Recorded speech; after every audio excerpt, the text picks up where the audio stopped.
Ahlan wa sahlan kwa mara nyingine mtazamaji wa ODTV, na karibu tena. Ni wiki nyingine mwanana, kombe la ulimwengu linaendelea. Hadi sasa jumla ya mechi 48 zimegaragazwa, mabao 141 yameweza kufungwa, na kama kawa ndani ya kipindi siko peke yangu. Katikati mwa uwanja mwanahabari mwenza katika masuala ya michezo, Curtis Wakije. Mambo vipi Curtis? Mambo safi. Hadi sasa mambo sawa? Tunashukuru. Doku kapata mtoto. Ndio. Ameshuhudia, amerejea kombe la dunia. Watu wameongea mengi, lakini mambo safi. Dennis Oliech, mambo vipi hadi sasa katika mechi ambazo zimechezwa? Curtis, watu wanafaa kujua kuna ni private jet. So hii complain ya Deku kuenda ni private jet, unafika kwanza ni helicopter inakufikisha tu juu ya nini?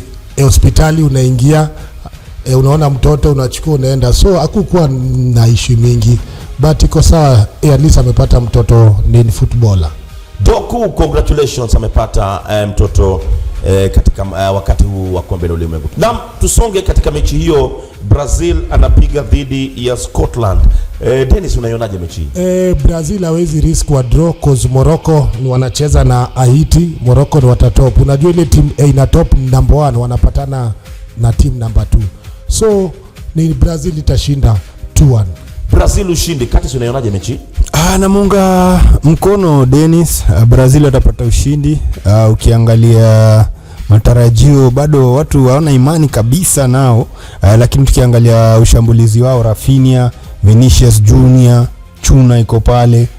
Casemiro alikimbizwa mechi fulani na Morocco, lakini lazima apewe heshima yake, atapewa nafasi, na mechi hii najua itakuwa nzuri. Watashinda 2-0. Kuna mechi Japan anapiga dhidi ya Sweden. Dennis, Japan hapana mchezo. Japan ni timu wamekaa for long, ni wanajuana, but pia hiyo game si mbaya. Hapo goal na over, watu wako kwa pesa. Kati unaionaje mechi? Itakuwa mechi nzuri, mechi ya kuona. Japan tumemwona Kamada, mechi ya kwanza amecheza vizuri. Sweden pia washambulizi hatari. Gyökeres, Isak wanazidi kuwaka moto. Isak amerudi ile yake akiwa Newcastle. Itakuwa mechi ngumu, lakini ndaitabiri Sweden atashinda 2-1. Sweden apate ushindi. Tusonge katika mechi nyingine ambayo pia itakuwa mechi ya kukatana shoka. Norway anapiga dhidi ya timu ya taifa ya Ufaransa. Wafaransa wanatamba. Dennis, comment allez-vous? Hizo timu mbili wamequalify ya Rocho. Watacheza tu ile tu ya kupata top scorer. Hapa Haaland anataka, Mbappe wanataka top scorer, wote wawili. Hapo goal over, lakini France watashinda. Curtis, Mbappe hashikiki. Wenzake Messi, Ronaldo tayari wamefanya mambo. Mechi unaionaje? Itakuwa mechi nzuri ya kuitizama, manake ukiangalia pia Ufaransa watapata nafasi. Tunampa pole Deschamps, amempoteza mamake. Huyu ni kocha wa Ufaransa, na pia ukiangalia pia atapata nafasi ya kujaribu wachezaji wengine, manake ukiangalia kikosi cha France wanaoingia na waliokuwa hamna tofauti, wako vizuri. Kina Kante watapata nafasi kwa hii mechi, angalau waguse kombe la dunia, na Ufaransa bila wasiwasi watashinda mechi hii 2-0. Siku ya Ijumaa tunasonga mechi nyingine. New Zealand anapiga dhidi ya Ubelgiji. Kati sinasalia na wewe, Mbelgiji hajafurahisha. Kando na lile bao ambayo alifunga Romelu Bolingoli, Menama, Lukaku, hatujaona Mbelgiji hadi sasa. Ubelgiji mbali na matarajio ya watu, walikuwa wanatarajia watafanya vizuri kombe la dunia kulingana na kikosi chao, kina Tielemans, Lukaku amerejea, Kevin De Bruyne, lakini mambo hayajawa. Kwa mechi hii nafikiri watajituma vilivyo na lazima washinde.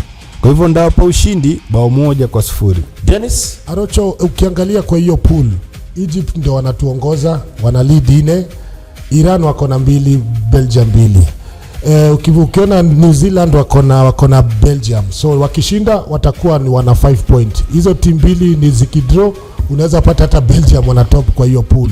So Belgium wako lucky, Belgium watashinda 2-1 ama 2-0.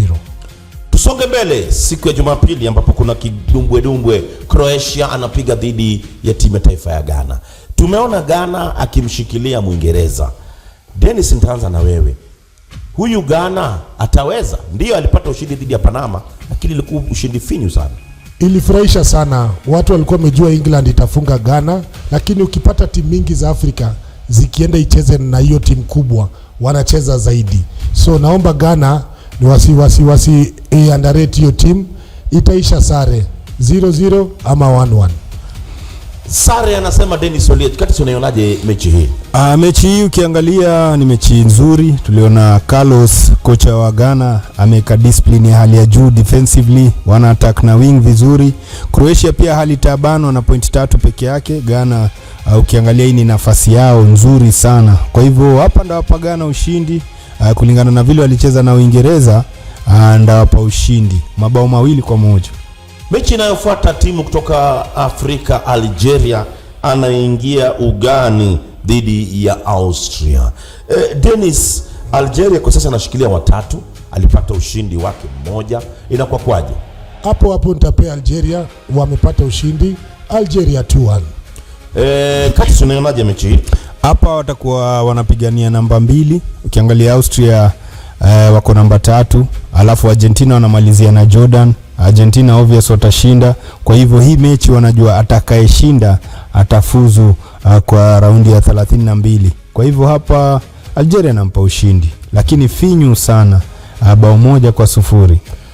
Na mtazamaji, katika masuala ya World Cup tunazidi kukumbusha kwamba promotion babu kubwa inaendelea, promotion ya Omoka na World Cup. Hii promotion unaekeza shilingi 99 na zaidi katika mechi yote ya World Cup, na unaweza kujishindia pesa kocho, zawadi kocho, na hatimaye kila wiki kuna mmoja anajishindia shilingi milioni 1. Shukrani za dhati kwa kuweza kuitazama kipindi chako cha Rochos Corner. Enjoy the World Cup, banake Odibet tunakujali wewe.